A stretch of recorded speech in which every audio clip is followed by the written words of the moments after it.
Namaskar. We are back with another topic called hypercalcemia from the chapter called The Clinical Aspects of Disorders of Calcium and Phosphorus Metabolism. This book is known by the name of Biochemical Aspects of Neurological Disorders, and it was first published in 1959 and contains lectures given in 1957 and 1958 at the Institute of Neurology, National Hospital, Queen Square. So, a little disclaimer in short, the information given in this video will be limited to that era. Let's continue.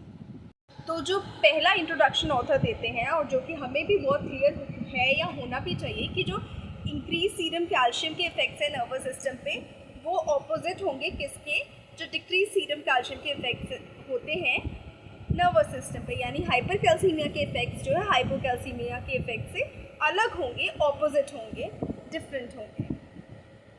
तो hyper parathyroidism में basically decreased neuromuscular excitability होगी, decreased muscle tone होगी और weakness होगी।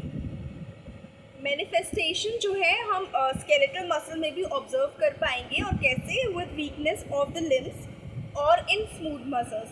For example, जब intestine की muscles, whatever you pronounce it, intestine और intestine की मसल्स वीक हो जाएंगी तो वो कॉन्स्टिपेशन प्रोड्यूस करेंगी पेशेंट में, जो कि एक बहुत बड़ा सिम्टम देखने को मिलेगा। जो इलेक्ट्रोकार्डियोग्राफ में क्यूटी इंटरवल की लेंथ है वो भी हाइपरकैल्सीमिया या हाइपर पैराथायरॉयडिज्म के केसेस में बढ़ सकती है। साथ साथ कैल्शियम डिपॉजिट्स जो है कंजंक्टिवा एंड कॉर्निया में भी रिपोर्ट किए गए थे बहुत सारे केसेस में तब, लेकिन इनके डिटेक्शन के लिए एक स्लिट लैम्प चाहिए था। अब नर्वस सिस्टम मैनिफेस्टेशंस के सिवाय हाइपरकैल्सीमिया या और भी डिस्टर्बेंसेस कॉज करता है जो कि बोनी स्केलेटन और किडनीज में देखी जा सकती है। तो जो मैनिफेस्टेशंस हो सकते हैं वो इस प्रकार से हो सकते हैं कि पेशेंट को बोन पेन और टेंडरनेस महसूस हो सकती है, स्केलेटल डिफॉर्मिटी महसूस हो सकती है फ्रॉम डीकैल्सिफिकेशन, या फिर कोई ट्यूमर हो सकता है बोन में जो कि जिसका कैरेक्टरिस्टिकली या टिपिकल अराइजिंग जो है एंड्स ऑफ लॉन्ग बोन्स में होता है, in the hands, feet and jaws. Long bones में और हैंड्स, फीट और जॉज की बोन्स में होता है। जो सेकेंडरी इफेक्ट है मैरो पे हाइपरकैल्सीमिया का, उसकी वजह से अनीमिया और ल्यूकोपीनिया का सामना करना पड़ सकता है। अनीमिया में हीमोग्लोबिन और आरबीसी पे इफेक्ट पड़ता है, वो कम होते हैं, और ल्यूकोपीनिया में जो है डब्ल्यूबीसी पे इफेक्ट करता है, वो कम होती हैं। Renal stone, nephrocalcinosis, polyuria, polydipsia, ये सारे तब हो जाते हैं जब किडनीज डैमेज हो जाती है। एक जो और फिनोमिनन और एक और मैनिफेस्टेशन देखने को मिलती है हाइपरकैल्सीमिया के केसेस में, वो है बेसिकली ट्रूजोस फिनोमिनन एंड टेटनी। तो ट्रूजोस फिनोमिनन के बारे में हमने पिछले कुछ वीडियोस में भी देखने को मतलब एक्सप्लेन किया था और डिस्कस किया था।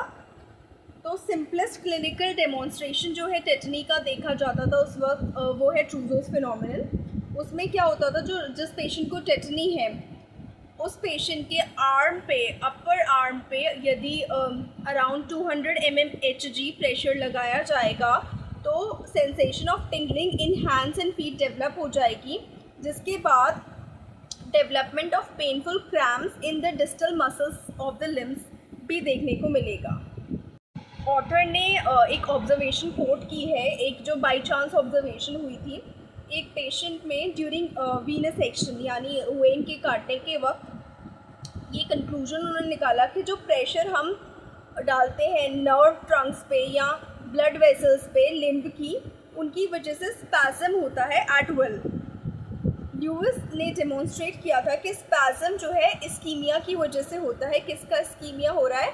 Ischemia of the nerve under the occluding cuff और क्लैम्प।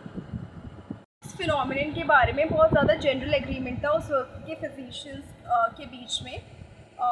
तब ये कहना था कि जो सीक्वेंस ऑफ इवेंट्स होते हैं सेंसरी नर्व फंक्शन में आर्टीरियल अरेस्ट के बाद, और ये आर्टीरियल अरेस्ट कहाँ हो रही है?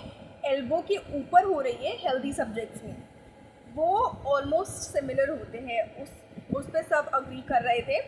इस्कीमिक पैरास्थीसिया और टिंगलिंग इन द फिंगर्स जो है इनको फॉलो करता है या इनके बाद होता है gradual loss of sensation which spreads up the arm. पहले नीचे होगा फिर वो ऊपर आर्म तक चला जाएगा।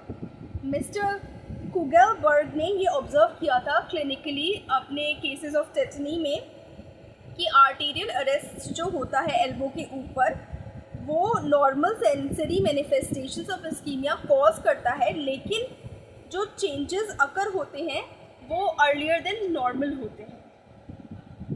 मतलब कि जो टेटनी के केसेस में चेंजेस होंगे या मैनिफेस्टेशंस ऑफ इस्कीमिया होंगी प्रेशर अप्लाई करने के बाद, वो जब हम कंपेयर करेंगे नॉर्मल पेशेंट्स को या अपेरेंटली हेल्दी पेशेंट्स को, तो उनसे बहुत जल्दी चेंजेस वो टेटनी के केसेस में देखने को मिलेंगे। So this video ends here. Next video में हम कंटिन्यू करेंगे कि हाइपरकैल्सीमिया के और क्या क्या इफ़ेक्ट्स ऑब्जर्व किए गए थे नर्वस सिस्टम पे उस वक्त। And thank you so much for watching this video. Please like the video, share the video and subscribe to the channel and share your opinions in the comment section. Thank you so much.